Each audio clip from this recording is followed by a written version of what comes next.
Existe um tipo de fraqueza que não faz barulho. Ela não grita, não chama a atenção, não aparece em forma de crise. Ela se instala devagar. Você não acorda um dia fraco. Você acorda um dia cansado de se vigiar. E é exatamente assim que tudo começa. A maioria das pessoas acredita que perde o controle em momentos grandes. Acham que a queda vem de uma tragédia, de um erro enorme, de um evento fora do comum. Mas não é assim. O colapso começa nos detalhes pequenos. Começa quando você se permite algo que sabe que não ajuda. Começa quando adia o que precisa ser feito, quando troca disciplina por conforto, quando negocia consigo mesmo. A mente é especialista nisso. Ela não diz, você está se destruindo. Ela diz, só hoje. Ela não diz, você está perdendo força. Ela diz, você merece descansar. Ela não diz, isso vai virar hábito. Ela diz, é só uma exceção.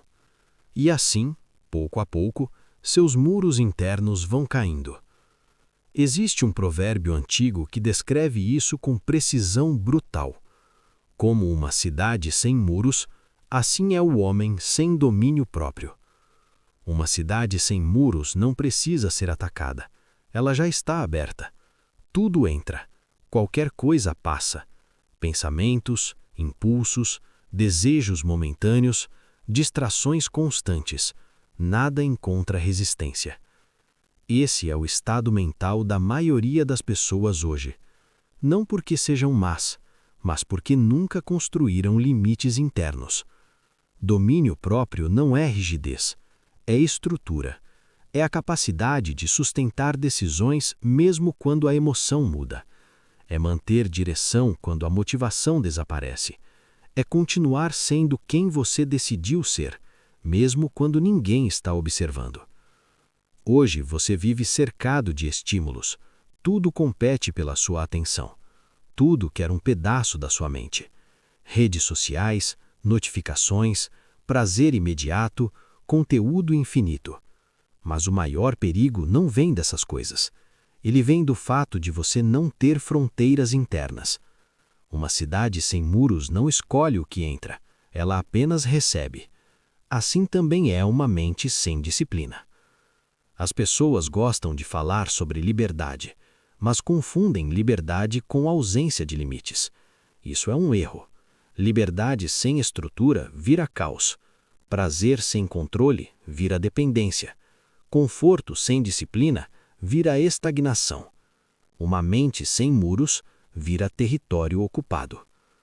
Você pode ser extremamente inteligente, pode entender psicologia, pode consumir filosofia, pode assistir vídeos como este e ainda assim ser governado por hábitos pequenos, por decisões automáticas, por impulsos que você já conhece.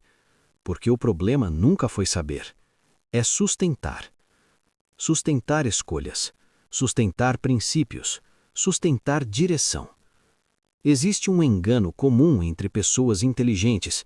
Elas acreditam que consciência é controle, que por entenderem seus defeitos já estão protegidas, que clareza mental cria uma barreira automática contra os próprios impulsos.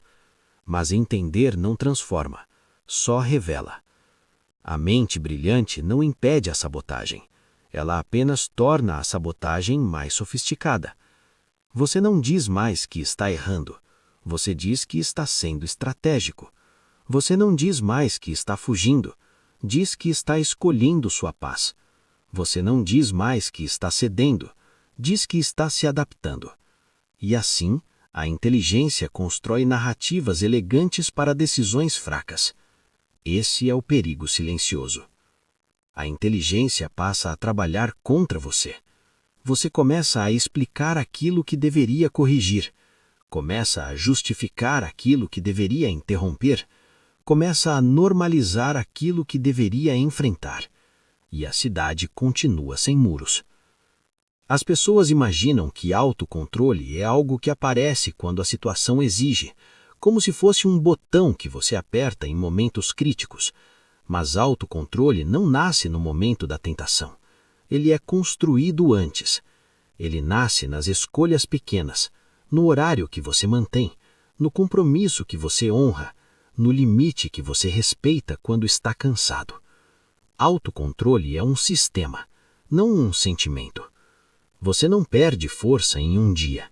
Você perde força em centenas de pequenas decisões aparentemente irrelevantes, em cada vez que você negocia com a própria consciência, em cada vez que escolhe o caminho mais confortável, em cada vez que adia o desconforto necessário. Nenhuma queda começa grande, ela começa pequena. Um pensamento tolerado, um limite flexibilizado, uma promessa quebrada em silêncio. Um hábito que você sabe que não ajuda, mas mantém porque é conveniente. Depois, outro. Depois, mais um. E quando você percebe, aquilo que antes parecia inaceitável já virou rotina. É assim que a consciência vai sendo anestesiada, não com grandes erros, mas com pequenas permissões.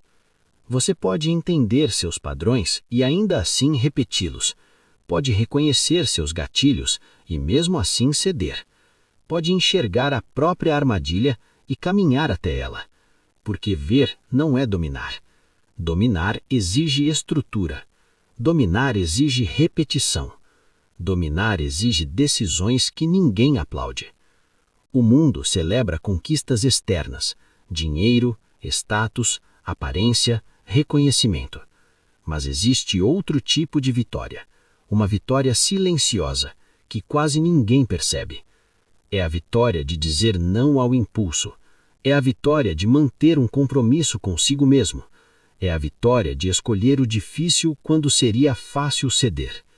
Essa vitória não aparece para os outros, mas muda tudo dentro de você. Hoje, a maioria das pessoas vive como cidades abertas. Qualquer estímulo entra, qualquer emoção decide, qualquer desejo governa. E depois se perguntam por que se sentem fracas, por que não conseguem manter foco, por que sempre recomeçam. Não é falta de capacidade, é falta de muros. Você não precisa de mais informação, você precisa de mais estrutura. Precisa decidir antes da tentação. Precisa estabelecer limites antes do cansaço. Precisa escolher quem você será antes da emoção chegar. Porque quando a emoção chega, a decisão já deveria estar tomada. Existe um ponto em que a clareza cansa, em que você já sabe o que precisa fazer, mas não faz. Esse é o verdadeiro teste. Não é quando tudo está fácil, é quando você está cansado, quando está emocional, quando ninguém está olhando.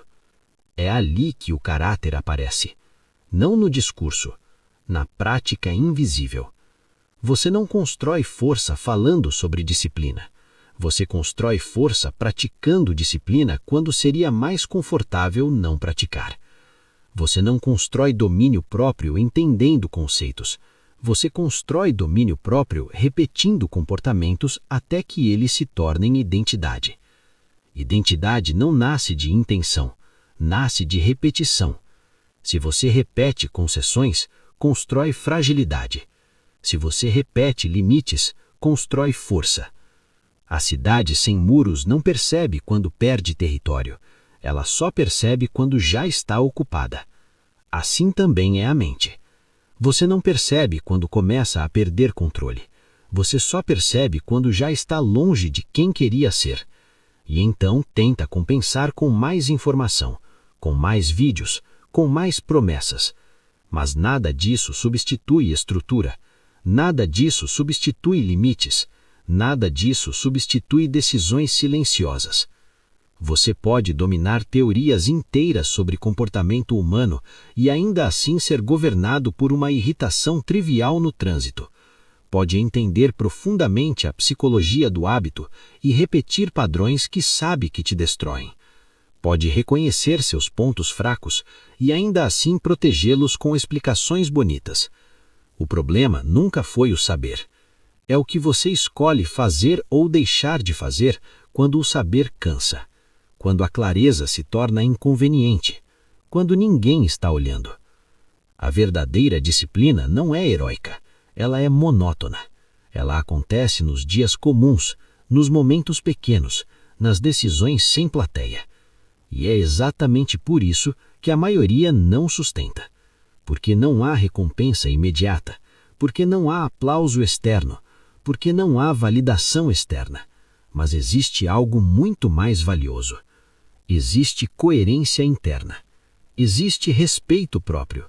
Existe a sensação silenciosa de estar no controle da própria mente. Uma mente com muros não é uma mente fechada, é uma mente protegida.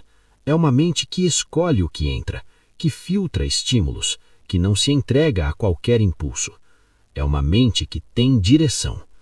Então, isso não é sobre aprender mais, é sobre proteger sua mente, é sobre levantar muros invisíveis,